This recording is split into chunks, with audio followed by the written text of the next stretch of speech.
Ready, sir? Present. Okay, the Board of Trustees of Crystal City Independent School District will meet in special session 6 p.m. Thursday, November 11, 2021, in the Administration Building Board, Room 613, West Zavala Street, Crystal City, Texas 78839. First thing on the agenda is to call the meeting to order. Ms. Carlos. 6 o'clock.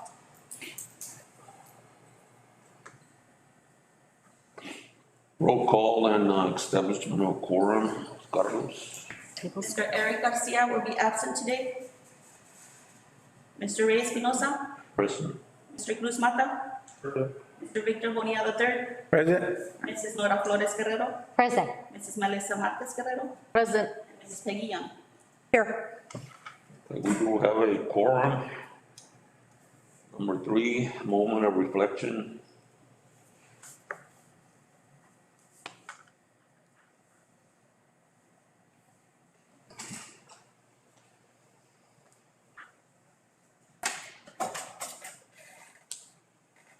Number 4, audience to patrons. We do not have any, sir. Okay, thank you.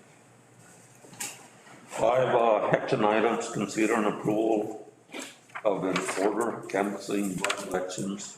Good on And I will read the order canvassing bond election returns on behalf of the board and the CCISD. Whereas the Board of Trustees of the Crystal City Independent School District ordered an election to be held in the district on November 2nd, 2021 on the propositions here and after stated. And whereas the board has investigated all matters pertaining to the election, including the ordering, giving notice, officers holding and making returns of the election as provided by law. Whereas the election officers who held the election have duly completed the returns of the result thereof, and the returns have been duly delivered to the board. And whereas it is hereby officially found and determined that the meeting at which this order was adopted was open to the public, and public notice of the time, place, and purpose of said meeting was given, all as required by Chapter 551 of the Texas Government Code. Therefore, be it ordered by the Board of Trustees of Crystal City Independent School District as follows, that the board officially finds and determines that the election was duly ordered, that proper notice of the election was duly given, that proper election officers were duly appointed prior to the election, that the election was duly held, that the district has complied with Federal Voting Rights Act and the Texas Election Code, that due returns of the result of the election have been made and delivered, and that the board has duly canvassed the returns, all in accordance with law and the order calling the election. That the board officially finds and determines that the following votes were cast at the election on the submitted propositions by the resident qualified electors of the district who voted at the election. Proposition A, the issuance of an amount not to exceed $8,340,000 school building bonds for the construction, renovation, acquisition, and equipment of school buildings in the district, and the purchase of the necessary sites for school buildings, and the levying and imposition of taxes sufficient to pay the principal of and interest on the bonds. This is a property tax increase, 164 votes for, 296 votes against. Proposition B, the issuance of an amount not to exceed $745,000 bond for the improvement, renovation, construction, equipment, and update of the track facilities at the existing football stadium, and the levying and imposition of taxes sufficient to pay the principal of and interest on the bonds. This is a property tax increase, 161 votes for, 296 votes against. Proposition C, the issuance of an amount not to exceed $745,000 bond for the purpose of refunding all or a portion of the principal and/or interest on the district's previously issued and currently outstanding time warrants, Series 2016, dated November 15, 2016, issued in the original aggregate principal amount of $1 million, and the levying and imposition of taxes sufficient to pay the principal of and interest on the bonds. This is a property tax increase, 153 votes for, 304 against. That the board officially finds, determines, and declares the result of the election that the propositions A, B, and C so submitted received an unfavorable vote and failed. On this, we need to vote on it, accept it, or Correct.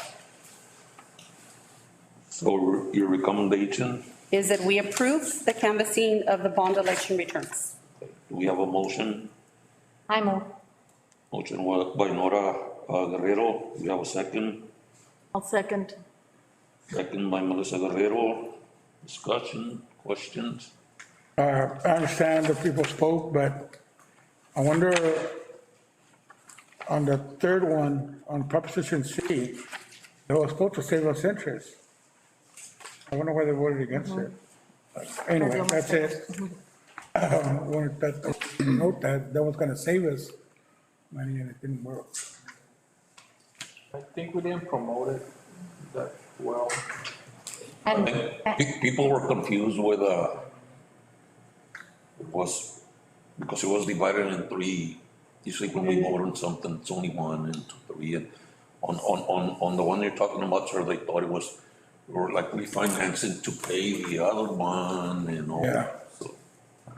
So, putting it- and then there was a lot of negativity on social, false, misleading information, especially from a certain gentleman, and, it was just, they were misinformed, unfortunately. And then, I mean, what was the total amount that came out to vote? Around, Say that again, Anna? 470. so that's not even. Our one third of what people- typical turnout, yeah. Any more discussion? Nope.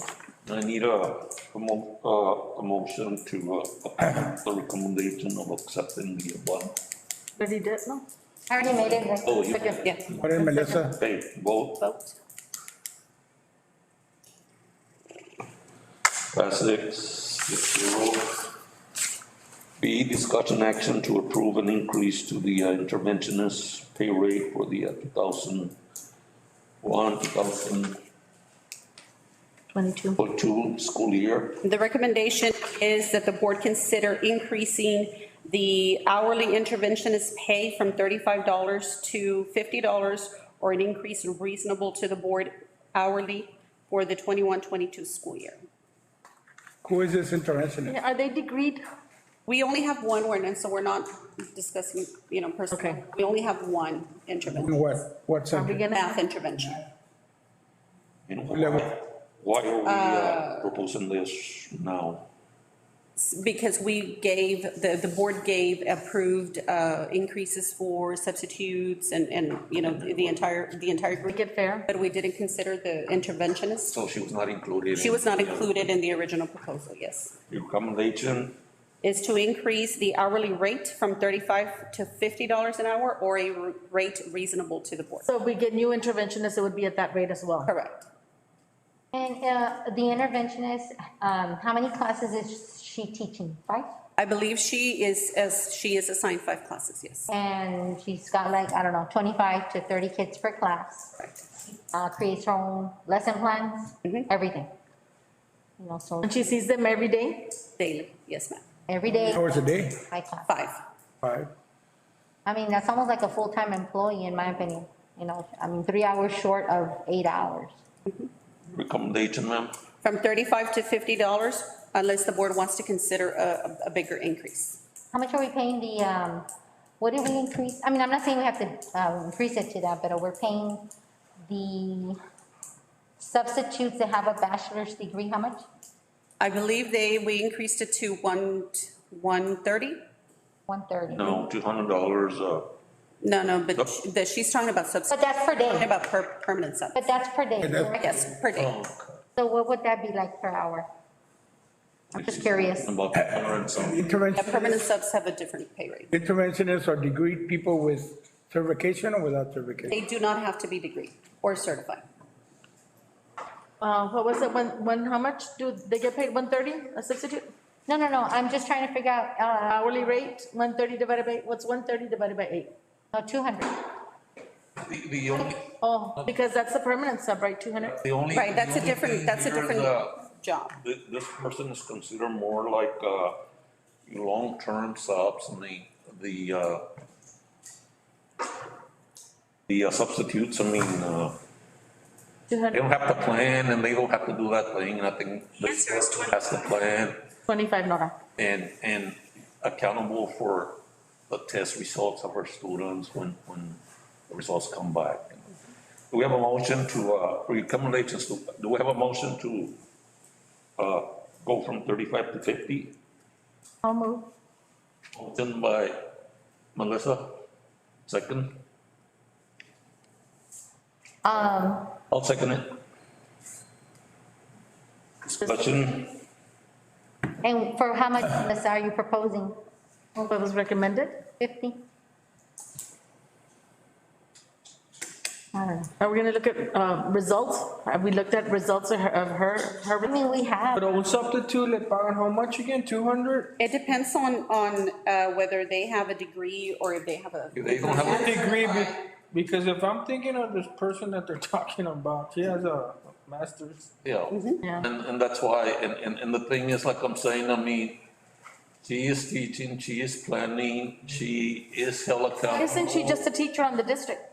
She's just like if she was a teacher in the district. She's Why- been doing it forever.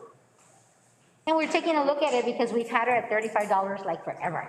Right. And then we gave everybody an increase and we overlooked her. Right? So I feel it's only fair. So we have Would it a, make more sense to pay her a little bit more than 50? I forgot what I was gonna say. Brain fog. right now, we have a motion, A second, a second, I'm gonna call it for vote. All in favor of the motion? 1, 2, 3, 4, Peggy? Against or abstaining? Yes. Against, I abstain. and so we have, motion passes 4, 1 against and 1 abstention. For the record, I abstain because she's my colleague, so I don't think I can vote on it. Okay, C, discussion action to approve the retention stipend for Rosa Luiso for the 2021-22 school year. Ms. Briones? So Ms. Alviso has been one of those employees that had been temporary hourly for now almost a year and a half. It's a position that had not been made from temporary to part-time. It is a position that we need. She works here at central office. And so last week, we had some changes in maintenance and a part-time position did open up for her so that we could officially call her a part-time employee. You all approved her last week as a part-time employee, and so I come before you today asking your approval to offer Ms. Salviso a retention stipend that was offered to all the other returning employees for the 21-22 school year, and that she be allowed to do retro the payment that we just offered. So receiving a payment of $12.50 November 30th, 2021, and the additional I'm sorry. Yes, and the additional $12.50 March of 2022 when everybody else is getting their stipend. I move. Okay, motion, second. second, Second, Ms. Ornia, just discussion, Ms. Briones, like on this employees, I mean, make sure, I mean, that, they're gonna be working for that time, I mean, and there's a vacancy that we kind of make them, employees. I know she's been working like that, and I know one or two, they started late, I mean, they've been working 40 hours a day, 40, and there's a position that's vacant, and they don't qualify for insurance and everything, and so, I mean. And that's what we did, last week when we had vacancies, we filled them with our own, either part-time or our hourly people, and we moved them either to part-time or full-time. I mean, if she was coming here once a week or what, but these people are coming like. Every day, full-time. right. the main thing is she's experienced. Yeah. it's just- We're not having But, to train anybody. and the position's there, I mean, we're not creating a new position. No, And the position is and there. if somebody else comes, I mean, we do the same thing, the position's available. Okay, so, all in favor? Aye. Peggy? Okay, 5. 1. Then I need a motion to adjourn. Second, Nora, Melissa, discussion, in favor? Aye. 6:15. 6, I'm ready to go. 6-0? 6:15. 15. 6:15. 15, right? 6, yeah. Recording stopped. Now, these are for us, the copies for the operation? I believe so. Yes, they're the approved ones.